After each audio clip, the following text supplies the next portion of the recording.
Bonjour à tous. L'exportation est vitale pour une économie ouverte, comme le savent déjà les entreprises belges. Mais l'économie mondiale est à un tournant. Les conflits commerciaux conduisent de plus en plus à des mesures de protection et le risque de régression se pose. Comment nos entreprises vivent-elles cela?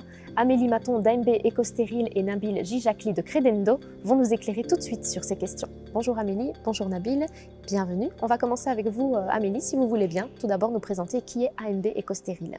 Bienvenue ici à Mons. Donc AMB est une société qui conçoit et fabrique des machines spéciales dédiées au traitement des déchets médicaux. Les déchets médicaux sont aujourd'hui considérés par les instances internationales comme l'OMS ou les Nations Unies comme le principal vecteur de transmission de maladies dans le monde. Et nous proposons donc des solutions, à savoir des machines qui vont désinfecter, qui vont stériliser ces déchets médicaux et les transformer en déchets ménagers. Alors ces solutions s'adressent principalement à trois types de clients, soit des prestataires de services qui vont collecter et traiter les déchets, soit aux ministères qui sont devant une problématique sanitaire à résoudre dans leur pays, et enfin aux hôpitaux qui peuvent installer nos machines in situ directement dans leur enceinte hospitalière. Vous exportez partout dans le monde et exporter à l'étranger suppose un certain risque. Comment AMB Ecostérile va gérer ces difficultés ? Alors en effet, nous vendons des biens d'investissement et donc les cycles de vente sont souvent très longs et la gestion du risque qui est associée est indispensable pour nous. On a un principe en interne, c'est que nous n'expédions la machine que quand elle a été complètement payée et cela est possible par diverses manières. Avec Credendo, nous travaillons en système de forfaiting avec un rachat de traite, également de par la couverture des risques de résiliation ou de non-paiement en cas de crédit acheteur, où nous pouvons également faire appel aux banques avec un système de lettre de crédit confirmé. Nabil, comment Credendo va aider une société comme AMB Ecostérile à s'exporter vers l'étranger?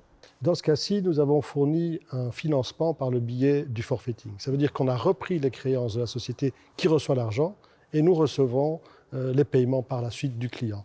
On propose aussi un crédit acheteur où là, on finance directement le client. À côté de ça, nous avons des assurances crédit, c'est-à-dire qu'on couvre l'entreprise contre le risque qu'elle ne soit pas payée, le risque que l'entreprise voit son contrat supprimé. Et les cas où on n'est pas payé, ça peut être soit parce que la société fait faillite ou parce qu'on est devant un risque politique type guerre, confiscation de biens, bref, toute une série de dangers à la grande exportation. Alors depuis un certain temps, on est face à un conflit commercial entre les États-Unis et la Chine. Quel est l'impact sur les exportateurs belges ? Il faut être prudent, mais jusqu'à présent, les entreprises belges n'ont pas vraiment été touchées par le conflit sino-américain. Par contre, on sent un net ralentissement de la croissance et un ralentissement du commerce international. Ce qui veut dire que les entreprises belges qui exportent d'une part vers les pays limitrophes comme l'Allemagne ou la France vont être impactées par un ralentissement que l'on sent déjà en Allemagne, par exemple. Et d'autre part, à moyen terme, dans les exportations directes, nous allons aussi vraisemblablement souffrir, mais l'issue du conflit reste très incertaine à ce jour. Amélie, est-ce que chez AMB Ecostérile, vous ressentez cette tension internationale? Alors nous sommes dans un secteur assez stable parce qu'il y aura toujours des malades partout dans le monde et donc toujours des déchets médicaux à traiter. Ce n'est pas vrai évidemment pour les crises sanitaires auxquelles nous devons fournir rapidement une solution telle que ça a été le cas en Sierra Leone. Par contre, ce qui, en effet, va avoir un impact sur des PME comme les nôtres, ce sont les politiques que les assureurs crédits ou les banques vont mener dans certains pays et qui vont nous permettre ou non de nous développer ou de conclure des affaires dans ce pays. Et dans les 2 prochaines années, est-ce que AMB Ecostérile vise l'acquisition de nouveaux marchés étrangers? Alors évidemment, on répond un peu à toutes les sollicitations que l'on reçoit, mais je dirais que le renforcement de notre positionnement en Afrique de l'Ouest et en Asie du Sud-Est va être important pour nous dans les 2 prochaines années. Nabil, quels sont les risques ou les dangers que vous voyez dans les pays dans lesquels AMB Ecostérile souhaite rester active? Ce qu'Amélie vient de dire est essentiel. Nous sommes vraiment là pour couvrir les entreprises qui vont à la grande exportation.